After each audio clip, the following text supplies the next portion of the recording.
Educational creativity চ্যানেলে সকলকে স্বাগত। মালদার যে ২০০৯ রিক্রুটমেন্ট নিয়ে আজ আবার শুনানি ছিল কন্টেম্প মামলা।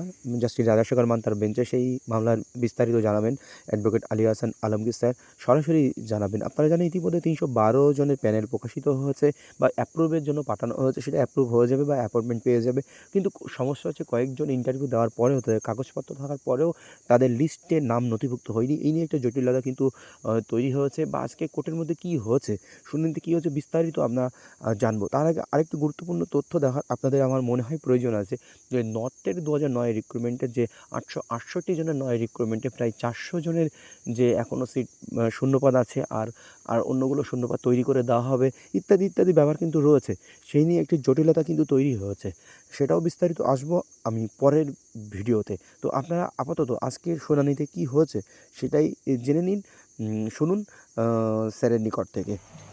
২০০৯ মালদা জেলার শুনানিতে কী হলো স্যার একটু জানাবেন? 2009-এর মালদা ডিস্ট্রিক্ট প্রাইমারি স্কুল কাউন্সিলের কন্টেম্প্ট মামলা আজকে লিস্টেড ছিল।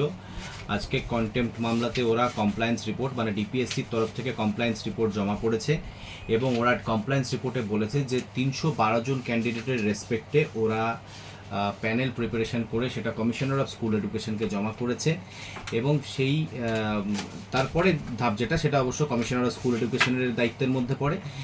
কোর্ট কমিশনার অফ স্কুল এডুকেশনের তরফে আজকে কাউকে না পেয়ে, কোনো অ্যাডভোকেটকে না পেয়ে কমিশনার অফ স্কুল এডুকেশনকে নতুন করে সার্ভিস করতে বলেছে এবং এতে বিরক্তি প্রকাশ করেছে কোর্ট যে কমিশনার অফ স্কুল এডুকেশন এর আগের দফার সার্ভিস করা সত্ত্বেও আজকে তার তরফে বা তিনি নিজে উপস্থিত ছিলেন না।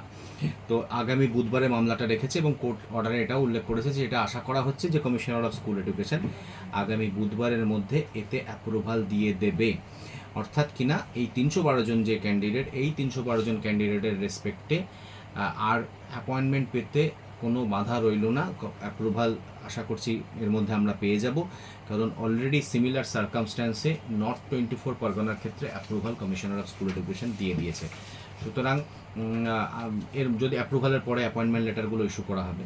তো পজিটিভ হলো সব দিক দিয়েই। একটু দেরি হলো, অর্ডারটা হয়েছিল 2024 সালের এপ্রিল মাসের 26 তারিখ, কিন্তু তারপরে এই মামলাটা বিভিন্ন ফোরামে মানে হাইকোর্টে সিঙ্গেল বেঞ্চ একাধিকবার, ডিভিশন বেঞ্চে, সুপ্রিম কোর্টে বিভিন্ন ফোরাম ঘুরেছে, যে কারণে আলটিমেট রেজাল্টটা আসতে একটু সময় লাগলো। তবে ক্যান্ডিডেট যারা মামলাকারী তারা ধৈর্য ধরেছিল, লড়াইটা করেছিল বলেই তারা এই পর্যন্ত আসতে পেরেছে এবং আগামী অ্যাপ্রুভালের জন্য আমরা আশাবাদী এবং আমি ভাবছি যে সবাই এর মধ্যে অ্যাপ্রুভাল পেয়ে যাবে এবং ডিপিএসসি অ্যাপয়েন্টমেন্ট লেটার ইস্যু করে দেবে।